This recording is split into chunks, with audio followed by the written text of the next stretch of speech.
অন্নপূর্ণা ভান্ডারে যেগুলো প্রচুর পরিমাণে কিন্তু অফলাইনে ফর্ম জমা পড়েছে, যার জন্য কিন্তু অনেকে এখনো সেই অফলাইনে ফর্মগুলো এখন বিডিও অফিস থেকে টোটালি এন্ট্রি করতে পারেনি, যার জন্য অনলাইনে এখনো কিন্তু অনেকজনের টাকা ঢোকেনি। তো তার জন্য কি করছেন, যে অনলাইন সেন্টারে গিয়ে বা নিজের বাড়িতে বসে মোবাইলের মাধ্যমে কিন্তু সেই সেই ফর্মটাকে সকলে ফিল আপ করে দিচ্ছেন অনলাইনে।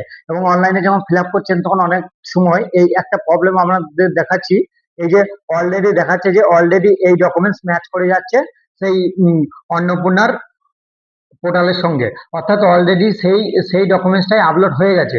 কিন্তু আপনি দেখছেন যে আমি মাত্র অফলাইনে ফিল আপ করেছি, কিন্তু আমি আপলোড করিনি, কি করে আপলোড হলো? এর জন্য আপনাদের বলি যে আপনারা যে বিডিও অফিসে দিচ্ছেন সেটা ভেবেন না যে অফলাইনে দিচ্ছেন সেটা টাকা ঢুকছে, এরকম কিন্তু কিছু না যে অফলাইনে ভেরিফিকেশন হচ্ছে। সেইটাকেও কিন্তু বিডিও অফিসের কোনো অফিসারের দ্বারা সেটাকে অনলাইনের পোর্টালে আপডেট করায়, তারপরে সেটা চেক হয়, তারপরে আপনারা কিন্তু টাকা পান।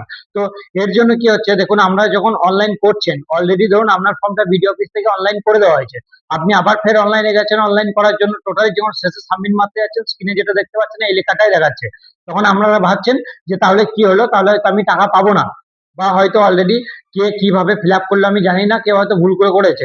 একদমই না, এটা আপনি বিডিও অফিসে যে অফলাইন ভাবে দিয়েছেন সেই অফলাইনে ফর্মটাই ওরা অলরেডি পোর্টালে আপলোড করে দিয়েছে, এবং আপনি তারপরে করতে আছেন, যার জন্য কিন্তু এটাকে ডুপ্লিকেট দেখে দিচ্ছে বা আইডি ম্যাচিং বলে দিচ্ছে।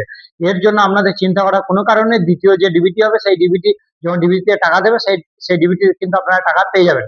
এর জন্য আর ফর্ম ফিল আপ করা বা ফর্ম ফিল আপ আপনি আর করতেও পারবেন না, যেহেতু অলরেডি বিডিও অফিস থেকে সেটা দিয়ে দেওয়া হয়েছে এবং সেটা ম্যাচিং চলে আসছে সেই জন্য।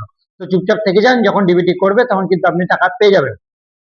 এরকম আরো ইনফরমেটিভ ভিডিও পেতে চ্যানেলটাকে অবশ্যই ফলো করবে, অবশ্যই একটা লাইক দেবে।